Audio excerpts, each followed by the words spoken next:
तो क्या मोदी और शाह की अब छुट्टी होने वाली है और इसके बाद में क्या अगला नंबर अब योगी का होगा? क्या संघ के आगे अब पूरी तरह से नतमस्तक जो है बीजेपी हो चुकी है और क्या संघ की ही अब चलने वाली है? क्योंकि आपने देखा कि किस तरह से जातिगत जनगणना का विरोध करने के बावजूद यहाँ पर मोदी को उसको लागू करने पड़ा। तो क्या अब पूरी की पूरी कमान जो है वो मोहन भागवत ने ले ली है? आइए आपको विस्तार से बताते हैं। पहलगाम हमले के बाद में पाकिस्तान पर हमले का कोई फैसला होने से पहले ही जातीय जनगणना के फैसले ने भाजपा के भीतर भारी भूचाल ला दिया है और कहा तो ये जा रहा है कि ये फैसला संघ ने मोदी की मर्जी के खिलाफ जाकर करवाया है। अब ये पूछा जा रहा है कि इसके बाद मोदी का आखिर क्या होने वाला है, अमित शाह का और योगी का भी क्या होने वाला है? क्या केंद्र की राजनीति के साथ ही उत्तर प्रदेश में योगी आदित्यनाथ की कुर्सी पर भी संघ ने अपनी नजरें अब टेढ़ी कर दी हैं? देखिए, ये चर्चा तो अक्सर उठती रहती है कि प्रधानमंत्री नरेंद्र मोदी ने नजरें उत्तर प्रदेश से टेढ़ी कर दी हैं। अमित शाह ने योगी को बिल्कुल पसंद करना बंद कर दिया है, लेकिन योगी मोदी की आंख में आंख डालकर मुख्यमंत्री की कुर्सी न केवल अभी तक बचाकर ले गए हैं, बल्कि कोविड से लेकर कुंभ तक भारी कुव्यवस्था के बावजूद मोदी के हलक में हाथ डालकर बुलवा लिया कि योगी जैसा कोई भी मुख्यमंत्री नहीं है। लेकिन लगता है कि इस बार मामला जरा दूजा हो गया है, क्योंकि मोदी शाह पर जो हेकड़ी चल जाती है, लेकिन संघ पर वो हेकड़ी अब नहीं चल रही है। और जब संघ ने जातीय जनगणना पर मोदी के हाथ से ही राजनीति की चाबी छीन ली है, तो योगी और शाह का क्या होगा? देखिए, जातीय जनगणना के ऐलान ने योगी आदित्यनाथ की नींद जो है वो उड़ा दी है और अभी तक कोई बयान उनका इस पर नहीं आया है, क्योंकि वो जातीय समीकरण में ना 3 में आते हैं और ना ही 13 में। और यूपी जैसे सबसे बड़े राज्य में संघ किसी भी तरह से इस संदेश को जारी नहीं रख सकता कि वोट तो वो पिछड़े दलितों का लेती है और राजा बनाती है किसी और जाति का। तो ऐसे में लिहाजा खबर ये आ रही है कि दिल्ली और बंगाल के बाद में अब उत्तर प्रदेश में भी संघ ने कमान अपने हाथों में लेना शुरू कर दी है। हालांकि यूपी में विधानसभा के चुनाव कम से कम 2 साल अभी दूर है, वहां पर 2027 में चुनाव होने, लेकिन लोकसभा चुनाव में झटका लगने के बाद आरएसएस 2027 के चुनाव की तैयारी में अभी से जुट गया है। लेकिन उसके रास्ते का सबसे बड़ा रोड़ा है अखिलेश यादव का पीडीए और कांग्रेस का नया बहुजनवाद। पीडीए यानी पिछड़ा, दलित और अल्पसंख्यक, इस कॉम्बिनेशन ने उत्तर प्रदेश में बीजेपी के पसीने छुड़ा दिए और मोदी को पूर्ण बहुमत हासिल करने से दूर रोक दिया।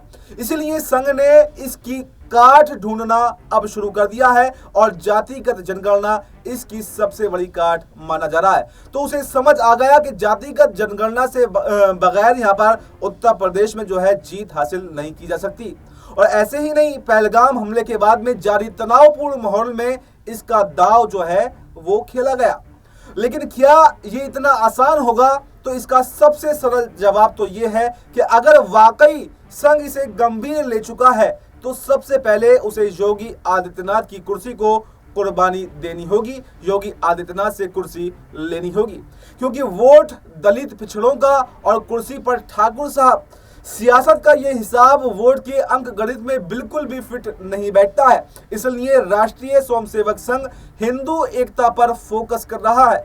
जातीय जनगणना के बाद में उसे इस नैरेटिव पर माहौल बनाने में सहूलियत हो सकती है, लेकिन ये कब होगा, कैसे होगा और कितना प्रभावी होगा, कब तक पूरा होगा, ये देखना काफी दिलचस्प होने वाला है। इसका कोई खाका मोदी के पास तो है नहीं और लगता है कि न ही भाजपा के पास में इसका कोई खाका है।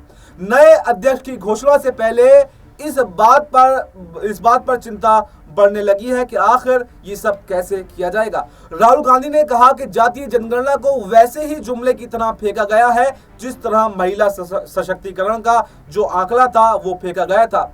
मुझे लगता है कि मेरी इमीडिएट सस्पिशन है कि वो वुमेन्स विल वाली स्ट्रेटेजी है, टाइमलाइन वाली है, जो बढ़ गई hope the better sense prevalence वाली, यानी इस दलील में कुछ तो दम है। और इसीलिए 2024 के लोकसभा चुनाव में बीजेपी को उत्तर प्रदेश में मिली कम सीटों के बावजूद भी आरएसएस 2027 विधानसभा चुनाव की तैयारी में अभी से जुट गया है।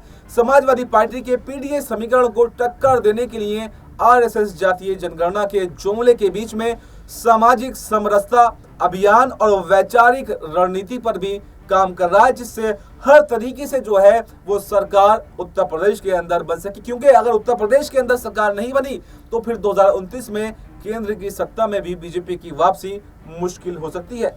आरएसएस प्रमुख मोहन भागवत ने इसके लिए एक फॉर्मूला भी पेश किया है। ये फॉर्मूला है पंच परिवर्तन का। इसका मतलब है कि समाज में 5 बुनियादी बदलाव लाना, और पहला बदलाव तो यही है कि बीजेपी के संगठन को नई सामाजिक परिस्थितियों, खासकर जातीय जनगणना के बाद समीकरणों के हिसाब से ढालना। और इसका सीधा मतलब ये निकलता है कि ना योगी चलेंगे और ना ही मोदी चलेंगे, क्योंकि जातीय समीकरण में ये दोनों ही फेल बैठते हैं। संगठन की चाबी आरएसएस अपने हाथों में लेना चाहता है, और यूपी में राष्ट्रीय स्वयंसेवक संघ ने स्वयं सेवकों को जो संदेश दिए हैं उससे यही लगता है कि अखिलेश यादव के पीडीए मॉडल ने उसे हलकान कर रख दिया है। अब देखिए कि 2024 के लोकसभा चुनावों में उत्तर प्रदेश में बीजेपी को बड़ा झटका लगा था, तो क्या उस झटके का बदला लेने की कोशिश अब संघ कर रहा है? समाजवादी पार्टी के पीडीए समीकरण ने बीजेपी को कड़ी टक्कर दी थी। समाजवादी पार्टी और उसके गठबंधन को 44 सीटें मिली थी, वहीं बीजेपी अकेले सिर्फ 33 सीटों पर ही सिमट कर रह गई थी। राहुल गांधी संविधान और अंबेडकर के विचारों को मूल मंत्र बना लेते हैं, तो वो हर जगह सिर्फ जातीय जनगणना और दलित पिछड़े आदिवासियों को उसके हिसाब से भागीदारी की बात करते हुए दिखाई देते हैं, लेकिन अभी तक इसका कोई भी जो हिसाब है वो होकर नहीं दिया था। लेकिन अचानक से जातीय जनगणना का ऐलान कर देना कहीं ना कहीं यहाँ पर राहुल गांधी, अखिलेश यादव, तेजस्वी यादव की जीत बताई जा रही है, और इसीलिए मोहन भागवत मोदी से मिलने उनके आवास पर पहुंच गए थे, और अगले ही दिन उसके ये देखा गया कि जातिगत जनगणना का ऐलान हो जाता है। जरा इस पॉलिटिक्स को भी समझने की कोशिश कीजिए।